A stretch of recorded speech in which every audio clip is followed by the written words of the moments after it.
राधे राधे। आइए आज कुछ धार्मिक कहानियाँ सुनते हैं। यदि आप इस चैनल पर नए हैं तो प्लीज़ सब्सक्राइब कर दीजिए। चलिए सुनते हैं। बड़ा पापी कौन। एक संत के दो शिष्य उनसे मिलने जा रहे थे। पूरे दिन का सफ़र था। चलते चलते रास्ते में एक नदी पड़ी। उन्होंने देखा कि उस नदी में एक स्त्री डूब रही है। शिष्य के लिए स्त्री का स्पर्श वर्जित माना जाता है। ऐसी दशा में क्या हो। उन दोनों शिष्यों में से एक ने कहा, हमें धर्म की मर्यादा का पालन करना चाहिए। स्त्री डूब रही है तो डूबे, हमें क्या। लेकिन दूसरा शिष्य अत्यंत दयावान था। उसने कहा, हमारे रहते कोई इस तरह मरे यह तो मैं सहन नहीं कर सकता। इतना कहकर वह पानी में कूद पड़ा, डूबती स्त्री को पकड़ लिया और कंधे का सहारा देकर किनारे पर ले आया। दूसरे शिष्य ने उसकी बड़ी भर्त्सना की। रास्ते भर वह कहता रहा कि मैं आज जाकर गुरुजी से कहूँगा, आज इसने मर्यादा का उल्लंघन करके कितना बड़ा पाप किया है। दोनों संत के सामने पहुँचे तो दूसरे शिष्य ने एक सांस में सारी बातें कह सुनाई। गुरुवर, मैंने इसको बहुतेरा रोका पर यह माना ही नहीं। बड़ा भयंकर पाप किया है इसने। संत ने उसकी बात बड़े ध्यान से सुनी, फिर पूछा, इस शिष्य को उस स्त्री को कंधे पर बाहर लाने में कितना समय लगा होगा। कम से कम 15 मिनट तो लग ही गए होंगे। अच्छा। संत ने फिर पूछा, इस घटना के बाद यहाँ आने में तुम लोगों को कितना समय लगा। शिष्य ने हिसाब लगाकर उत्तर दिया, यही कोई 6 घंटे। संत ने कहा, भले आदमी, इस बेचारे ने तो उस स्त्री की प्राण रक्षा के लिए उसे सिर्फ 15 मिनट ही अपने कंधे पर रखा, लेकिन तू तो उसे 6 घंटे से अपने मन में बिठाए हुए है, वह भी इसलिए कि मुझसे इसकी शिकायत कर सके। बोल, दोनों में बड़ा पापी कौन है। बेचारा शिष्य निरुत्तर हो गया। वह समझ गया कि पाप सिर्फ शरीर से ही नहीं, मन से भी होता है। मनुष्य से बड़ा पापी मन होता है। एक और कहानी सुनिए। एक आदमी पैदल वापस घर आ रहा था। रास्ते में एक बिजली के खंभे में कागज़ लगा हुआ था। इस रास्ते पर उसमें लिखा था कि इस रास्ते पर मैंने कल 50 रुपए का नोट गंवा दिया है। मुझे ठीक से दिखाई नहीं देता। जिसे भी मिले कृपया इस पते पर दे सकते हैं। यह पढ़कर पता नहीं क्यों उस पते पर जाने की तमन्ना हुई। पता याद रखा। यह उस गली के आखिरी में एक झुग्गी झोपड़ी का है। वहाँ जाकर आवाज़ लगाया तो एक बूढ़ी अम्मा लाठी के सहारे धीरे धीरे बाहर आई। मुझे मालूम हुआ कि वह अकेली रहती है, उसे ठीक से दिखाई नहीं देता। माँ जी, मैंने कहा, आपका खोया हुआ रुपए 50 मुझे मिल गया है, उसे देने आया हूँ। यह सुन अम्मा रोने लगी। बेटा, अभी तक करीब 50-60 लोग मुझे 50-50 रुपए दे चुके हैं। मैं पढ़ी लिखी नहीं हूँ, ठीक से दिखाई नहीं देता।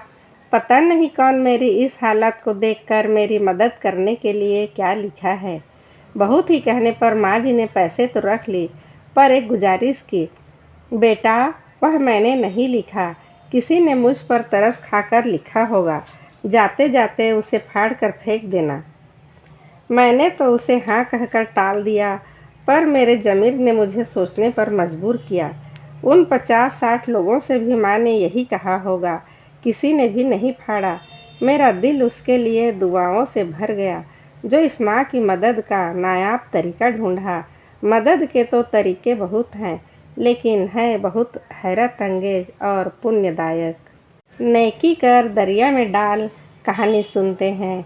एक नगर के एक बहुत बड़े सेठ का देहांत हो गया। उसका एक बेटा था, जो सोचने लगा, कौन आएगा मेरे पिताजी के अंतिम संस्कार में। जीवन भर तो इन्होंने कोई पुण्य, कोई दान धर्म नहीं किया, बस पैसे के पीछे भागते रहे। सब लोग कहते हैं ये तो कंजूसों के भी कंजूस थे, फिर कौन इनके अंतिम यात्रा में शामिल होगा। खैर, जैसा तैसा कर रिश्तेदार, कुछ मित्र अंतिम संस्कार में शामिल हुए, पर वहाँ भी वही बात। सब एक दूसरे से कहने लगे, बड़ा ही कंजूस शख्स था, कभी किसी की मदद नहीं की, हर वक्त बस पैसा पैसा। यहाँ तक कि घर वालों, रिश्तेदारों तक को ही पैसे का एक एक हिसाब ले लेता था। सभी कॉलोनी के किसी भी कार्यक्रम में 1 रुपए नहीं दिया। हर वक्त बस ताने दिए, खुद से कर लिया करो। अब देखो 2-4 लोग बस इनके संस्कार पर आए हैं। बहुत देर अर्थी रोकने के बाद कंजूस सेठ के बेटे को किसी ने कहा, अब कोई नहीं आएगा, इन्हें कोई पसंद नहीं करता था। 1 नंबर के कंजूस थे, कौन आएगा इनके संस्कार पर। अब शमशान ले जाने की तैयारी करो। बेटे ने हामी भर दी। शरीर को लोग उठाने लगे, पर एकाएक उनकी नज़र सामने आती भीड़ पर पड़ी। कोई अंधा, कोई लंगड़ा, हजारों की संख्या में महिलाएं, बुजुर्ग, बच्चे सामने नजर आने लगे और उस कंजूस सेठ के शरीर के पास आकर फुट फुट कर रोने लगे। ये कहकर, मालिक अब हमारा क्या होगा, आप ही तो हमारे माई बाप थे, कैसे होगा अब। सारे बच्चों ने उस कंजूस सेठ का पैर पकड़ लिया और बिलख बिलख कर रोने लगे। सेठ के बेटे से रहा नहीं गया। उसने पूछ लिया, कौन है आप सब और क्यों रो रहे हैं। पास ही खड़े कंजूस सेठ के मुनीम ने कहा, ये है तुम्हारे पिता की कमाई, कंजूसियत। ये लोग देख रहे हो, कोई अंधा, कोई अपाहिज, लड़कियां, महिलाएं, बच्चे, तुम्हारे पिता ने ये कमाया है सारी उम्र। तुम जिसे कंजूस कहते हो, ये रिश्तेदार, पड़ोसी, मित्र जिसे महाकंजूस कहता है।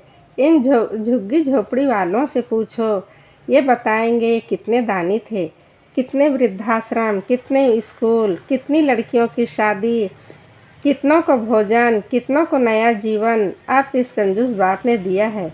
ये वो भीड़ है जो दिल से आई है, आपके रिश्तेदार पड़ोसी जैसे नहीं, जो रस्म पूरी करने के लिए आए हैं। फिर उसके बेटे ने पूछा, पिताजी ने मुझे यह सब क्यों नहीं बताया, क्यों हमें एक एक पैसे के लिए तरसाते रहे, क्यों कॉलोनी के किसी भी कार्यक्रम में एक भी मदद नहीं की। मुनीम ने कहा, तुम्हारे पिताजी चाहते थे तुम पैसों की कीमत समझो, अपनी खुद की कमाई से सारा बोझ उठाओ, तभी तुम्हें लगे कि हाँ पैसा कहाँ खर्च करना है और क्यों। फिर मुनीम ने कहा, ये कॉलोनी वाले, ये मित्र, ये रिश्तेदार कभी स्विमिंग पूल के लिए, कभी शराब शबाब के लिए, कभी अपना नाम ऊंचा करने के लिए, कभी मंदिरों में अपना नाम लिखवाने के लिए चंदा मांगते थे। पूछो इन सब से, ये कभी आए इनके पास कि सेठ किसी गरीब बच्ची की शादी, पढ़ाई, भोजन, अंधे की आँख, अपाहिजों को साइकिल, किसी गरीब की छत, इनके लिए कभी नहीं आए। ये तो आए बस खुद को दूसरों से ऊंचा दिखाने के लिए, मौज मस्ती में पैसा उड़ाने के लिए। आज ये भीड़ है ना, वो दिल से रो रही है, क्योंकि इन्होंने वो इंसान खोया है जो कई बार खुद भूखे रहकर इन गरीबों को खाना खिलाया है। हिम्मत से ही सफलता मिलती है। न जाने कितनी सारी बेटियों की शादी करवाई, कितने बच्चों का भविष्य बनाया, पर हाँ, तुम्हारे कॉलोनी वालों की किसी भी फालतू फरमाइश में साथ नहीं दिया। अगर तुम समझते हो ये कंजूस हैं, तो सच है, इन्होंने कभी किसी गरीब को छोटा महसूस नहीं होने दिया, उनको इज्जत रखी। ये कंजूसियत ही है। आज हजारों आंखें रो रही है। इन चंद लोगों से तुम समझ रहे हो तुम्हारे पिता कंजूस है, तुम अभागे हो। बेटे ने तुरंत अपने पिता के पैर पकड़ लिए और पहली बार दिल से रोकर कहने लगा, बाबूजी, आप सच में बहुत कंजूस थे। आपने अपने सारे नेक काम कभी किसी से नहीं बांटे। आप बहुत कंजूस थे। किसी महान आदमी ने कहा, नेकी कर और दरिया में डाल। नेक काम ऐसा होना चाहिए कि एक हाथ से करे तो दूसरे को पता न चले। एक बहुत ही सुंदर कहानी सुनते हैं। रात 8 बजे का समय रहा हो गया। एक लड़का एक जूतों की दुकान में आता है। गांव का रहने वाला था, पर तेज था। उसके बोलने का लहजा गांव वालों की तरह का था, पर बहुत ठहरा हुआ लग रहा था। लगभग 22 वर्ष का रहा होगा। दुकानदार की पहली नज़र पैरों पर ही जाती है। उसके पैर में लेदर के शूज थे, सही से पॉलिश किए हुए थे। दुकानदार, क्या सेवा करूं? लड़का, मेरी माँ के लिए चप्पल चाहिए, किंतु टिकाऊ होना चाहिए। दुकानदार, वे आई हैं क्या? उनके पैर का नाप? लड़के ने अपना बटुआ बाहर निकाला, उसको 4 बार फोल्ड किया, एक कागज़ पर पेन से आउटलाइन बनाई दोनों पैर की।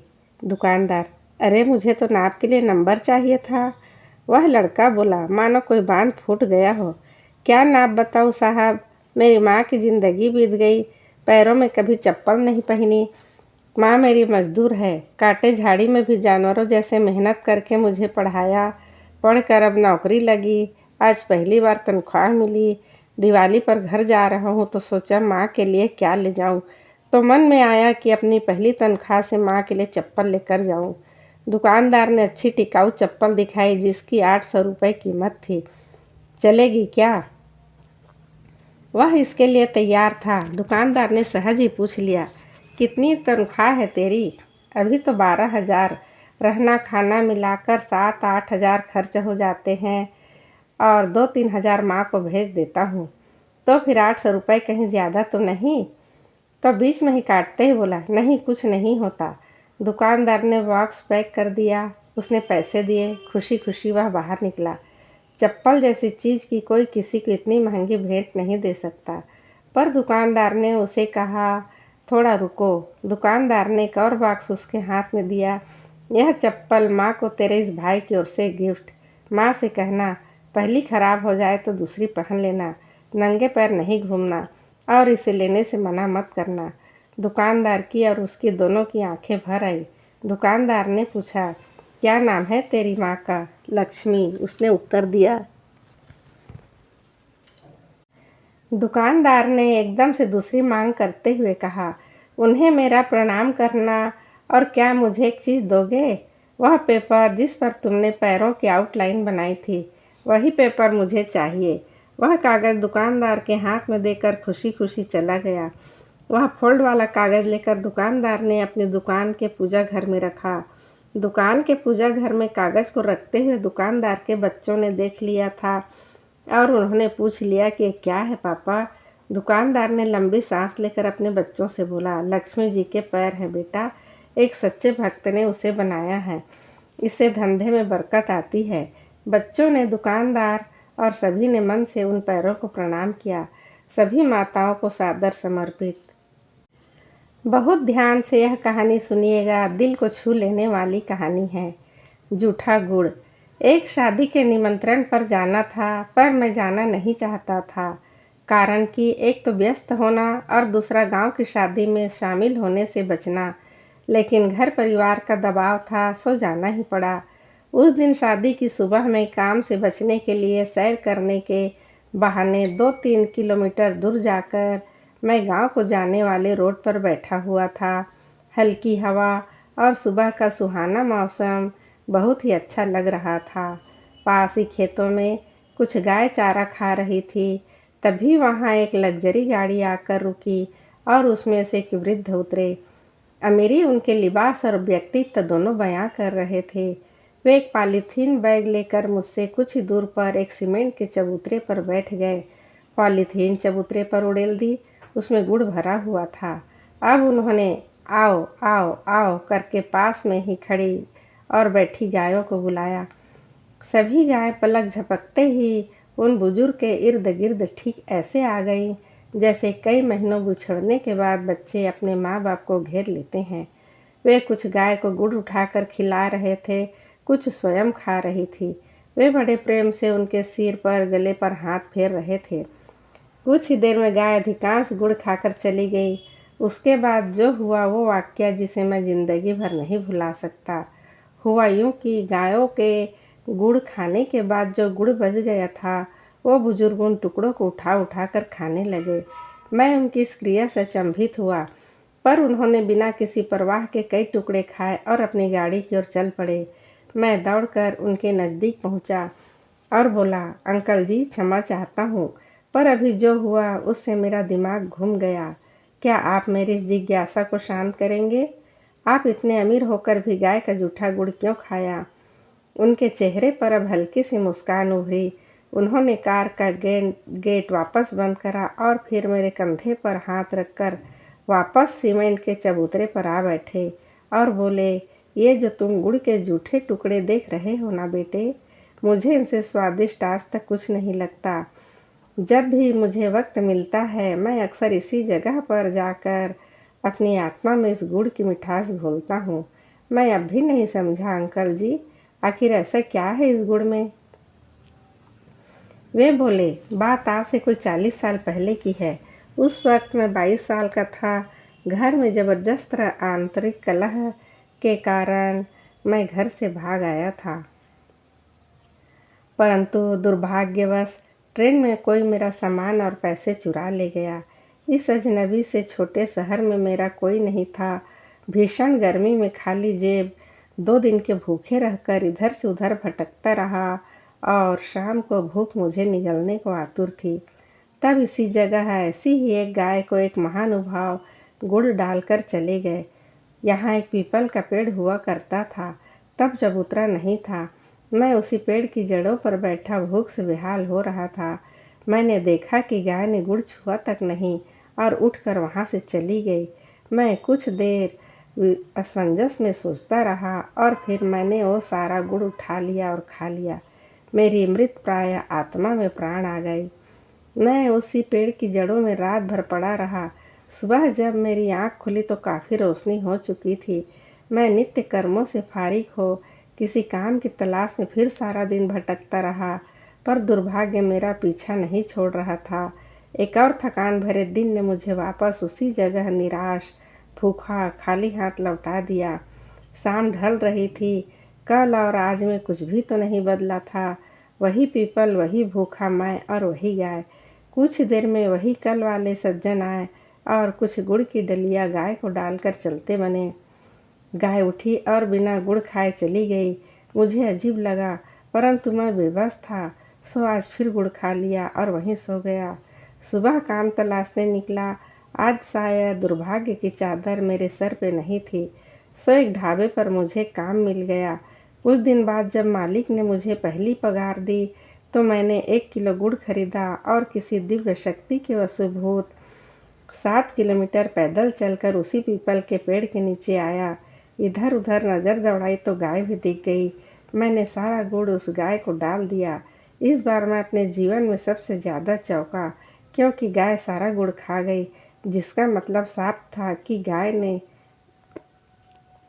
2 दिन जानबूझकर मेरे लिए गुड़ छोड़ा था।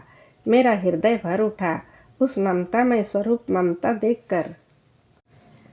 मैं रोता हुआ वापस ढाबे पे पहुंचा और बहुत सोचता रहा। फिर एक दिन मुझे फर्म में नौकरी भी मिल गई। दिन पर दिन मैं उन्नति और तरक्की के शिखर पर चढ़ता गया। शादी हुई, बच्चे हुए। आज मैं खुद के 5 फर्म का मालिक हूँ। जीवन की इस लंबी यात्रा में मैंने कभी भी उस गाय माता को नहीं भुलाया। मैं अक्सर यहाँ आता हूँ और इन गायों को गुड़ डालकर उनका जूठा गुड़ खाता हूँ। मैं लाखों रुपए गौशालाओं में चंदा भी देता हूँ, परंतु मेरी मृत तृष्णा, मन की शांति यहीं आकर मिटती है। मैं देख रहा था वे बहुत भावुक हो चले थे। समझ गए अब तो तुम? मैंने सिर हाँ में हिलाया। वे चल पड़े। गाड़ी स्टार्ट हुई और निकल गई।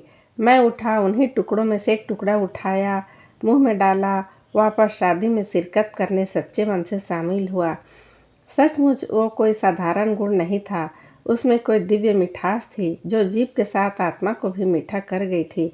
घर आकर गायों के बारे में जानने के लिए कुछ किताबें पढ़ने के बाद जाना कि गाय गोलोक की अमूल्य निधि है, जिसकी रचना भगवान ने मनुष्यों के कल्याणार्थ आशीर्वाद रूप से की है। अतः इस पृथ्वी पर गौ माता मनुष्यों के लिए भगवान का प्रसाद है।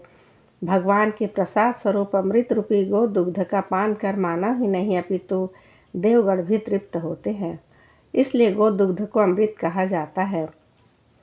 गौएं विकार रहित दिव्य अमृत धारण करती हैं और दुहने पर अमृत ही देती हैं।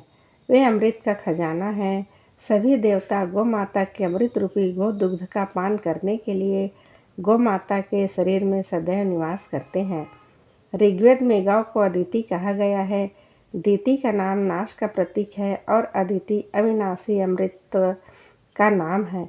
अतः गौ को अदिति कहकर वेद में अमृतत्व का प्रतीक बतलाया है। जय गौ माता। राधे राधे। आप सब धार्मिक कहानियाँ सुन रहे थे। यदि इस चैनल पर आप नए हैं तो प्लीज़ सब्सक्राइब और लाइक कर दीजिएगा। धन्यवाद। आपका दिन शुभ हो, मंगलमय हो। आप सदा हंसते रहिए, मुस्कुराते रहिए। राधे राधे।